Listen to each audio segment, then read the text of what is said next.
तुलसीदास जी का विवाह रत्नावली नामक एक कन्या से हुआ था, जो बहुत बुद्धिमती और सुशील थी। एक बार रत्नावली अपने मायके गई तो तुलसीदास जी रात में ही उफनती यमुना पार कर सांप और लाशों के सहारे उनके पास पहुंच गए। रत्नावली यह देखकर अचंभित रह गई। लाज न आवते आपको दौरे आयहु प्रीति, अस्थि चर्ममय देह यह तासो ऐसी प्रीति, जो आधी प्रीति राम प्रति होत, तो का भजन भव बंधन खोत। इसका अर्थ है, अगर तुम्हारा आधा प्रेम भी भगवान राम के प्रति होता तो तुम भव सागर पार कर गए होते। यह वाक्य तुलसीदास जी के हृदय में वज्र की भांति गिरा। उसी क्षण उन्होंने सांसारिक मोह का त्याग कर दिया और वैराग्य ले लिया।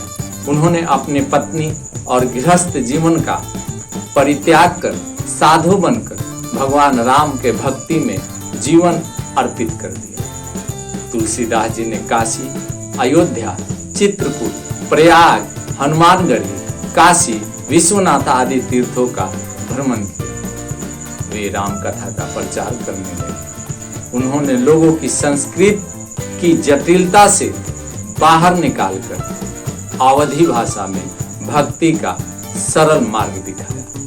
उनकी भक्ति एक विशेष रूप धारण करती है। सगुण ब्रह्मा की भक्ति में वे राम को केवल भगवान नहीं, एक आदर्श राजा, आदर्श पुत्र, पति और मर्यादा पुरुषोत्तम मानते थे। तुलसीदास जी अपने काव्य में राम को मानव रूप में ईश्वर के रूप में प्रस्तुत किया। तुलसीदास जी के जीवन में हनुमान जी का विशेष स्थान रहा है। वह उन्हें अपने आराध्य श्री राम तक पहुंचने वाले मार्गदर्शक, संरक्षक और साथी के रूप में पूजते थे।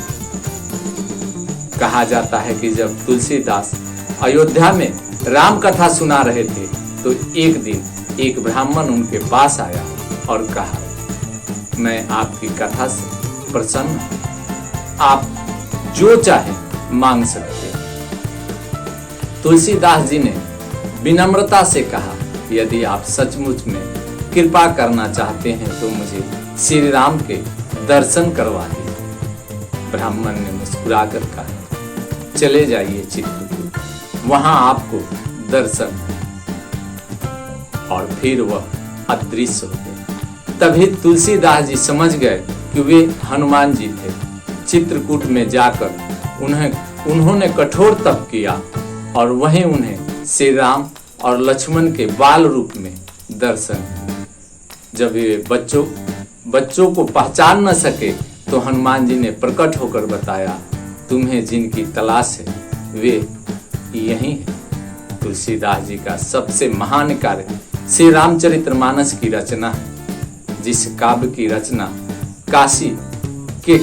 बनारस के काशी विश्वनाथ मंदिर के समीप 80 घाट पर स्थित एक कुटी में हुई। इसकी रचना संवत 1631 अर्थात 1574 ईस्वी में रामनवमी के दिन शुरू हुई और 2 वर्ष 7 महीने 26 दिन में पूरी हुई। इस रचना की विशेषता यह है कि यह लोक भाषा अवधी में है, जिससे सामान्य जन भी भगवान राम के चरित्र को समझ सके। श्री रामचरितमानस केवल एक धार्मिक ग्रंथ नहीं बल्कि एक सांस्कृतिक महाकाव्य बन गया। यह 7 कांडों में विभक्त है। बालकांड, अयोध्या कांड, अरण्य कांड, किष्किंधा कांड, सुंदर कांड, लंका कांड, उत्तर कांड। यह ग्रंथ केवल उत्तर भारत में ही नहीं, नेपाल, दक्षिण भारत, बंगाल और पूर्वी एशिया तक पूजनीय।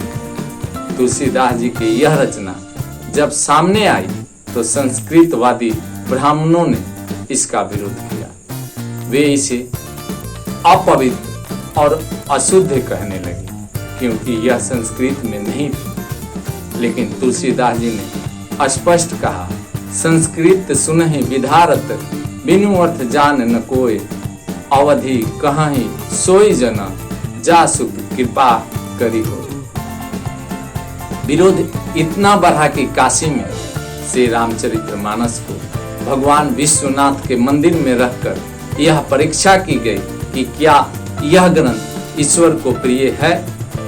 कहा जाता है कि अगले दिन सत्यम शिवम सुंदरम की पंक्तियां ग्रंथ के ऊपर लिखी गई, जो दिव्य चमत्कार माना गया। तुलसीदास जी ने श्री रामचरितमानस के अतिरिक्त अनेक ग्रंथों की रचना की, जैसे विनय पत्रिका, भावपूर्ण प्रार्थनाओं का संग्रह, हनुमान चालीसा, भगवान हनुमान की स्तुति, कवितावली, राम के विभिन्न प्रसंगों का काव्य माना गया।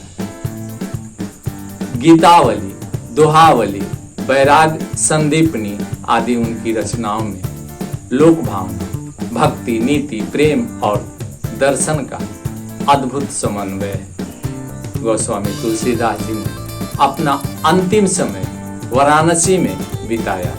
वहीं स्थित 80 घाट के निकट तुलसी घाट पर वे निवास करते थे। उनका शरीर अत्यंत दुर्बल हो गया था, लेकिन भजन, लेखन और सत्संग कभी नहीं छोड़ा। कहा जाता है कि अपने अंतिम समय में उन्होंने राम नाम लेते हुए शरीर का त्याग किया। उनकी मृत्यु संवत 1680 अर्थात 1623 ईस्वी में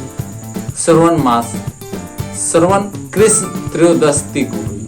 उस समय वे लगभग 126 वर्ष के थे। तुलसीदास जी का प्रभाव अत्यंत व्यापक है। उन्होंने भारतीय लोक भाषा में भक्ति साहित्य को प्रतिष्ठा दिलाई, राम को एक सर्वसुलभ देवता बना दिया, संस्कृत साहित्य के सीमाओं को तोड़कर जनमानस को भक्ति से जोड़ दिया, हिंदी काव्य को जीवन की चेतना दी।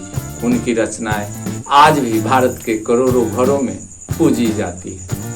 श्री रामचरितमानस का पाठ आज भी संपूर्ण उत्तर भारत में धर्म, नीति, प्रेम और भक्ति की प्रेरणा बनकर जीवन है। गोस्वामी तुलसीदास जी का जीवन यह सिद्ध करता है कि प्रेम और वैराग्य मिलकर भक्ति की उच्चतम अभिव्यक्ति का स्रोत बन सकते हैं। उनकी पत्नी रत्नावली का वाक्य उन्हें एक सांसारिक प्रेम से एक संत बना देता है। उन्होंने जिस भक्ति का मार्ग चुना, उसमें राम केवल भगवान नहीं बल्कि आत्मा के केंद्र है। हनुमान जी उनके संरक्षक और गुप्त साथी रहे। उन्होंने उन्हीं राम के साक्षात्कार दर्शन कराए। तुलसीदास जी ने जिन संघर्षों से गुजरकर रामचरितमानस की रचना की, वह एक साधारण कवि का कार्य नहीं बल्कि एक दिव्य प्रेरणा से उत्पन्न शाश्वत काव्य का चमत्कार है। इस वीडियो में इतना ही। अगले वीडियो तक मुझे इजाजत दें। जय हिंद।